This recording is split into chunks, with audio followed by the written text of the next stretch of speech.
There are many different ways to try and reduce nutrient pollution from animal agriculture. One of the less common methods is taxation, even though from an economist's point of view it may be one of the most effective. The reasons to tax nutrient pollution are similar to the reasons we use other methods of pollution reduction, such as improving water quality, preventing eutrophication, and reducing the environmental impact of animal agriculture. More governments should look to using it as a pollution reduction tool as it allows economic theory and free market to dominate instead of artificial economic modifiers such as price ceilings, price floors, as well as it affects all sizes of producers. As farmers tend to be believers of laissez-faire economics, preferring a free market economic policy to increased regulations upon them, a tax would work by raising the cost of operations, which then forces farmers to decide on how to change their current management practices in reaction to the increased price of operation. Finally, the revenue generated from these taxes can be used to fund other pollution preventing projects, such as funding research, environmental cleanup, and other pollution reduction technologies. The economics of taxation. Nutrient surpluses are a form of negative externality which is an unaccounted cost on society not counted in a producer's cost that has a negative impact on society in general. To get rid of or reduce this externality, you must incentivize the industry to reduce their surplus of nutrients. Taxes this by raising the cost of using specific nutrients. When the tax is set at an economic impactful level, it raises the cost of production, and Sir Thomas More's invisible hand will move the production to a more beneficial level of output. In the first graph, we have our current level of output represented by the intersection of the red and black lines. The black line represents the cost of pollution from a producer standpoint, where the red line is the demand for pollution. The orange line represents the social cost of pollution, and the intersection of the red and orange lines is the equilibrium level which we want to reach. To do this, we have to place a meaningful level of taxation on nutrient pollution, which raises the cost of polluting, causing less nutrients to be emitted, which then shifts the cost curve to the left. Now, the new intersection of the cost curve, seen where the black line intersects with the red line, is at the social equilibrium point, and the green line represents the old cost curve. The types of taxation. When taxing a nutrient, there are a few different ways the government may go about taxing a nutrient.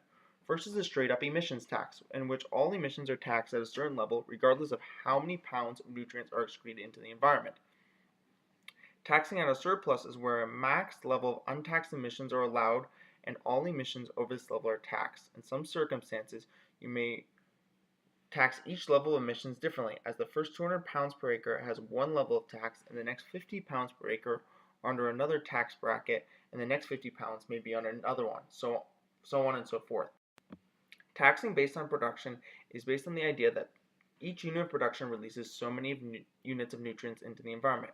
So you tax each unit of production based on its environmental impact. Lastly is an input tax, where you tax inputs of production based on their nutrient content and the potential of each input to pollute. The countries of Austria, Finland, and Sweden all have some form of nutrient tax before entering the European Union, but removed them before they joined the European Union. They were considered unsuccessful because they taxed inputs and then spent the tax revenue on export subsidies, nullifying the economic impact of the nutrient tax. Sweden was also seen to have too low of a tax to have a meaningful impact on pollution levels, not forcing farmers to have to change their production practices to meet emission levels. The Netherlands and Denmark both still have current laws on the books taxing nutrient pollution. In the Netherlands, in the past 5 years, they have switched to a more quota-based system, which was discussed more in depth on the next slide.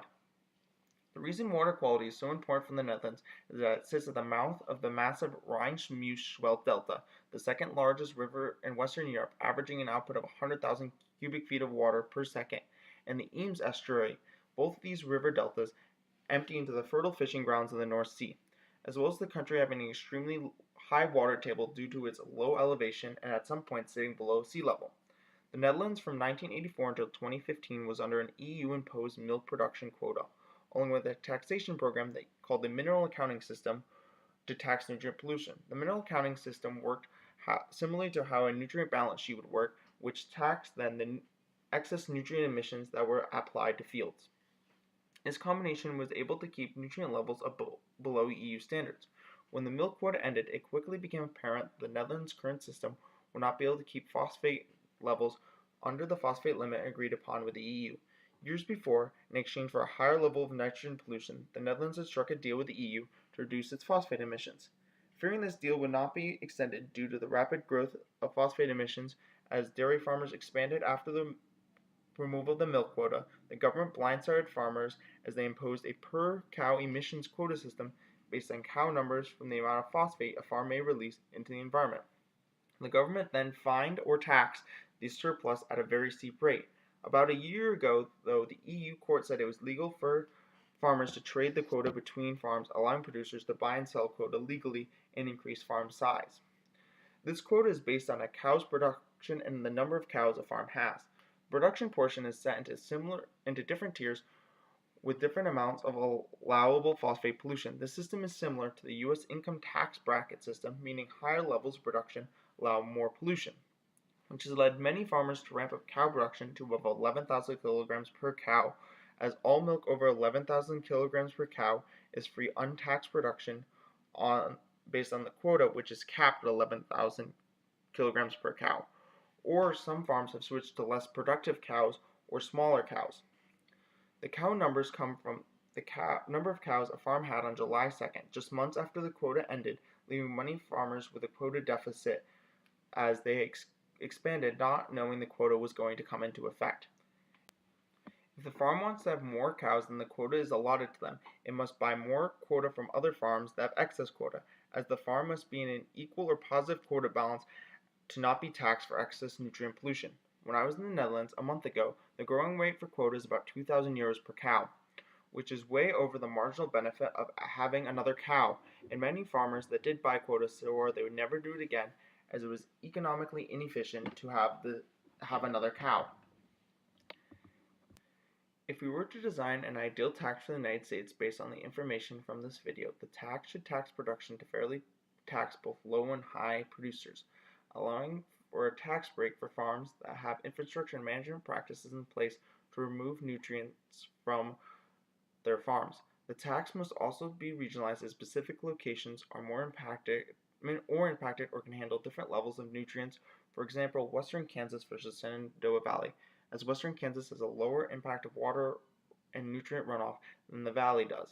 Lastly, and most importantly, the tax must be economically significant to have the desired effect on the level of nutrient pollution, as seen in Sweden, where the nutrient pollution tax was too low and farmers were not forced to make changes to their management practices in order to truly reduce nutrient level losses.